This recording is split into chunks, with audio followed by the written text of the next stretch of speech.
नमस्कार, जय श्री राम। मैं अपने छात्र जीवन में अपने कुछ आदर्शों से प्रेरित हुआ। छात्र जीवन के दौरान मैं यहीं आरा में जैन कॉलेज का जब मैं छात्र था तो यादव लॉज में रहता था।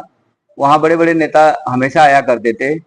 उनमें से कुछ ऐसे थे जिनकी छाप मेरे मानसिकता पर उन दिनों ही पड़ गई, जैसे राम इकबाल वर्षी जो पीरो गांधी के नाम से प्रमुख हैं, वो हुए। एक राम सकल जी जो संदेश विधानसभा के विधायक रह चुके हैं, वो हुए। एक राधा कृष्ण थे विधायक।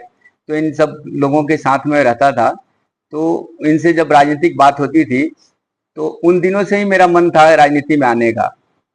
लेकिन चूंकि परिवार का आर्थिक स्थिति इतना मजबूत नहीं था, जिसके चलते मैं किसी जॉब को ना करके और सीधे राजनीति में आऊं, क्योंकि संसाधन के बिना आप किसी भी क्षेत्र में सफल काम नहीं कर सकते हैं। तो मैं सेना में भर्ती हो गया। सेना में भर्ती होने के बाद मैं वहां पर कमीशन अफसर बन गया और मैं 1993 में सेकंड लेफ्टिनेंट के लिए चयनित हो गया। 97 से लेकर के और इस साल 28 फरवरी तक मैं सेना में सेकंड लेफ्टिनेंट से लेकर कर्नल रैंक तक सर्विस किया हूं। सेना में जो सबसे ज्यादा चीजें जो हमें प्रेरित किया है वो इंटेग्रिटी और लॉयल्टी, मतलब वफादारी जो है वो 100% होनी चाहिए। आप जिस काम में जाते हैं उसमें आपकी वफादारी 100% होनी चाहिए।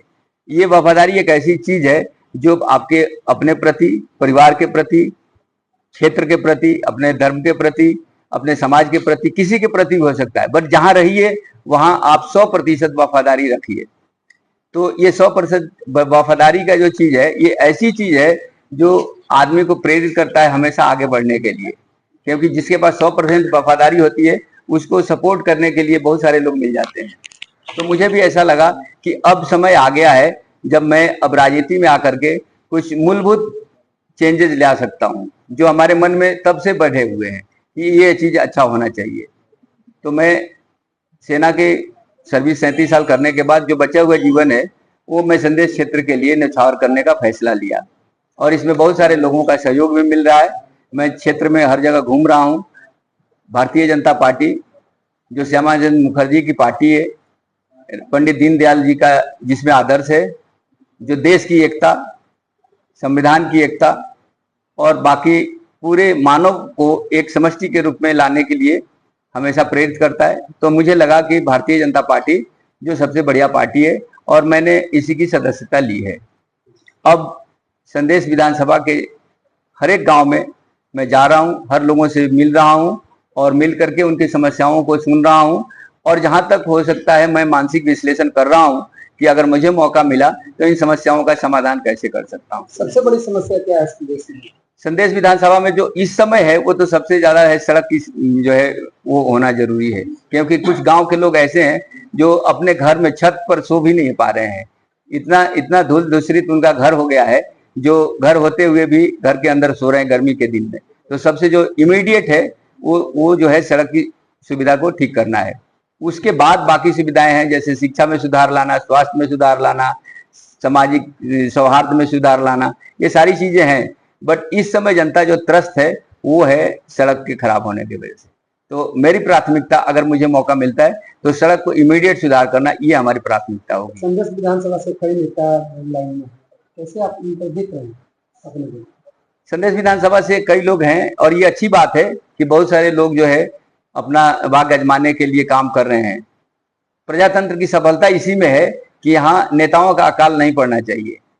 प्रजातंत्र में नेता ज्यादा होने चाहिए, और पुराने जमाने से दार्शनिकों का भी यही कहना है कि समाज में नेतृत्व करने वालों की कभी अकाल नहीं होनी चाहिए। तो हमारे लिए खुशी की बात है कि इस क्षेत्र में बहुत सारे लोग समाज में सामाजिक काम करने के लिए लगे हुए हैं। बहुत हेल्थी ट्रेंड है यहाँ के लिए कि कई नेता है।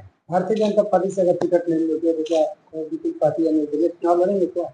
जी नहीं, मैं भारतीय जनता पार्टी का ही मेंबर बना हूं, और मेरी ये इच्छा है कि मैं अंतिम दिन तक अपनी सांस जो लूं तो भारतीय जनता पार्टी में लूं। और मैं बगावती काम करने वाला व्यक्ति नहीं हूं। सेना में हमारा अनुशासन बहुत ही ज्यादा जोर पकड़ के रखा है, और मैं एक अनुशासित सिपाही के तौर भारतीय जनता पार्टी का ही अंतिम सांस तक सेवा देना चाहता हूँ। मुझे निर्दलीय या किसी और पार्टी से इलेक्शन लड़ने में कोई दिलचस्पी नहीं है। अभी वर्तमान में वहाँ एक परिवार का सत्ता काफी लंबे समय से चल रहा है, कैसे चुनौती देंगे उनको? चुनौती मैं नहीं दूंगा, चुनौती तो जनता दे चुकी है।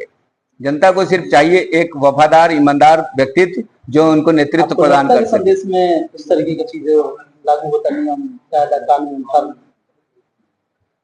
कायदा कानून तो संदेश विधानसभा में लागू होता है कि नहीं ये तो जनता जान चुकी है, और इसीलिए जनता जो है यहाँ परिवर्तन लाना चाहती है।